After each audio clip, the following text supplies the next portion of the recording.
All right, let's talk about something that pretty much all of us deal with in this super noisy world. How do you actually speak so that people want to listen? It's not about being the loudest person in the room. It's about being the one who actually connects. So let's kick things off with a question. And be honest, have you ever felt this? You're right in the middle of making a point, you're sharing this great idea, or maybe you're just telling a story, and you see it. That glazed over look in their eyes, the polite little nod while they're so obviously just waiting for you to finish so they can talk. It is so frustrating, right? And it happens all the time. The sound expert Julian Treasure just hits the nail on the head with this quote. The problem isn't that we don't have things to say. The real problem is that the core ingredients that make listening even possible, things like trust and emotional safety, they've just broken down. And when those are gone, they put up a wall. They tune out to protect themselves. So, here's our game plan. First, we're going to figure out why people tune out in the first place. Then, we'll talk about building a foundation for a voice people can trust. After that, we'll explore your actual voice as a physical instrument. And then, and this is a big one, we'll uncover why listening is half the battle.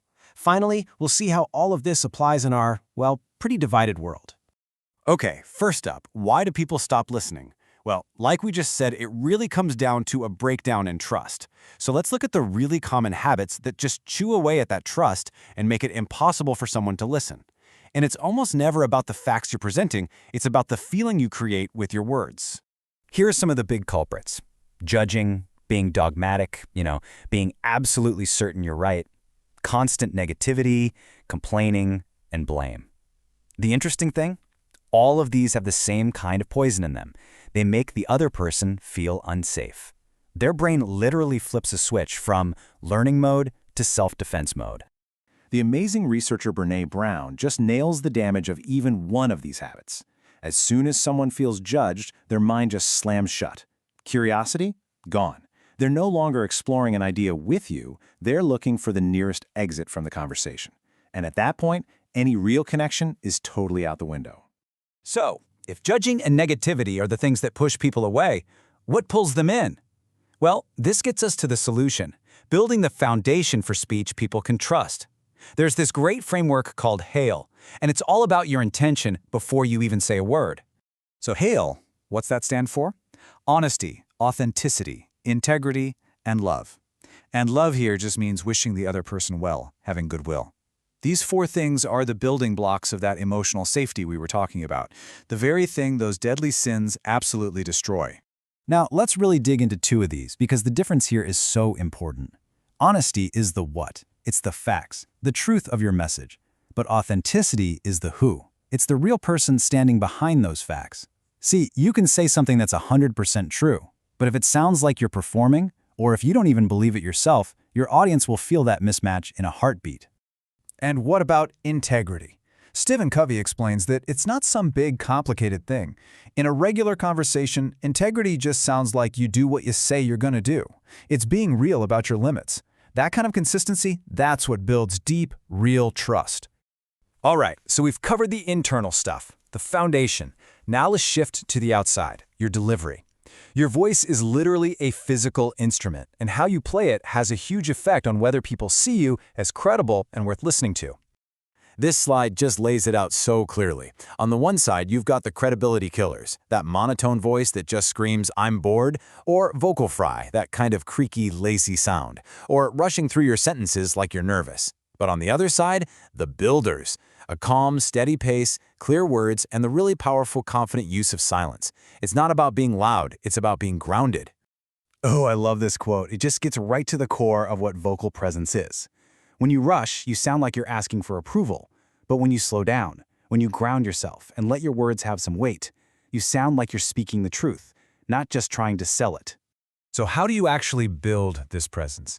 Here's a super simple, practical exercise you can start today. Humming warms up your voice. Deep belly breathing gives your voice physical support, making it sound richer. And just practicing reading a little bit slower than you normally would, that builds the muscle of being intentional. A few minutes a day really can make a huge difference. Okay, now we're getting to what might be the single most important idea in this entire explainer. The secret to being a powerful speaker? It isn't about talking more, it's about listening differently. Real influence doesn't start with what you say, it starts with what you hear. I want you to really think about this question. In most of your conversations, are you busy cooking up your comeback while the other person is still talking?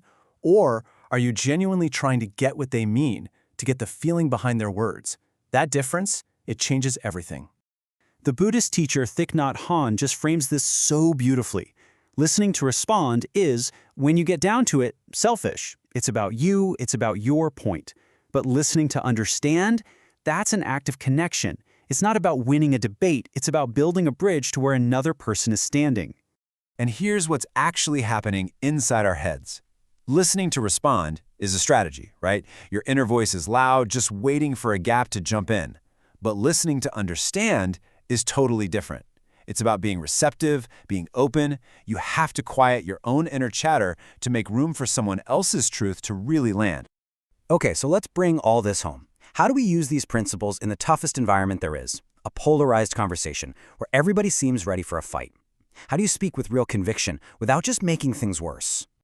Well, the key is knowing the difference between conviction and dogmatism. Conviction comes from clarity. You know what you believe and why, but you're still open to learning more. Dogmatism, on the other hand, comes from closure. You think you're right, and that's it. Conversation's over. And believe me, people can feel that difference in your tone immediately. This slide has some incredibly practical habits for just turning down the heat.